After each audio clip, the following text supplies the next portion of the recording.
നല്ല ബീഫിൻ്റെ എല്ല് കറി കടിക്കാന്ന് പറഞ്ഞിട്ടാണ് ഞാൻ ഈ തട്ടുകടയിലേക്ക് വന്നത്. കൂലി കാണാൻ പോയതാണ്. അന്നത്തെ കൂലി പോയതിൻ്റെ സങ്കടത്തിൽ ഞാൻ ഇവിടെ ഫുഡ് കഴിക്കാൻ കയറി. നമ്മൾ ആടെ എത്തിയത് ഒരു 12 മണിയാണ്. ആ സമയമാകുമ്പോഴത്തേക്ക് എല്ല് കറി എല്ലാം കഴിഞ്ഞു. പിന്നെ ആടെ ഉണ്ടായത് അപ്പം മിക്സ് ചില്ലി, കപ്പ മിക്സ് ചില്ലി. അപ്പം നമ്മ പറഞ്ഞു എന്നാൽ അതന്നെ എടുത്തോ. ഈടുന്നവർ നിങ്ങൾക്ക് മയോണൈസ് തരാൻ മറന്നു പോയാൽ നിങ്ങൾ അത് ചോദിച്ച് വാങ്ങിക്കണം, വേണ്ടവർ മാത്രം.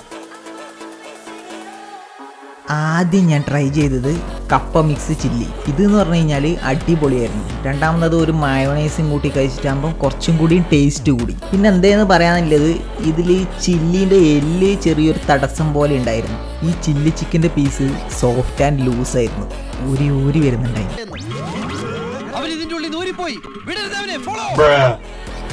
കപ്പ മിക്സ് ചില്ലി എന്ന നാടകത്തിന് ശേഷം നമ്മൾ അപ്പം മിക്സ് ചില്ലിയിലേക്ക് കടന്നു. ഇത് കഴിക്കാൻ തുടങ്ങിയിട്ടാകുമ്പോൾ എൻ്റെ പൊന്നു അതിനെക്കാട്ടും ടേസ്റ്റ് ഈനായിരുന്നു.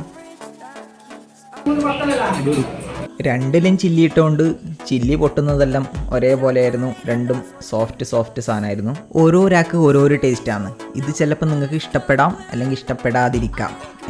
അപ്പോൾ നിങ്ങൾ ഇത് കഴിച്ചിട്ട് കമൻറ്റ് ബോക്സിൽ വന്നിട്ട് പറഞ്ഞാൽ മാത്രമേ നിങ്ങളെ ടേസ്റ്റ് ചെയ്തെന്ന് എനിക്ക് മനസ്സിലാക്കാൻ പറ്റൂ. ലൈം ടീയിൽ തുടങ്ങിയത് ലൈം ടീയിൽ തന്നെ അവസാനിച്ചു. ഇത് ഏടെ വരുന്നതെന്ന് വെച്ച് കഴിഞ്ഞാൽ ഇത് ഏടെയും വരില്ല, നമ്മൾ അങ്ങോട്ട് തന്നെ പോകണം. ഈ സ്പോട്ട് ഏടാന്ന് വെച്ച് കഴിഞ്ഞാൽ പയ്യന്നൂർ കണ്ടോത്ത്. കടേൻ്റെ പേര് തളിപ്പറമ്പ തട്ടുകട. തളിപ്പറമ്പിൽ പോണ്ട, പയ്യന്നൂർ പോയാൽ മതി, കാണാൻ പറ്റും.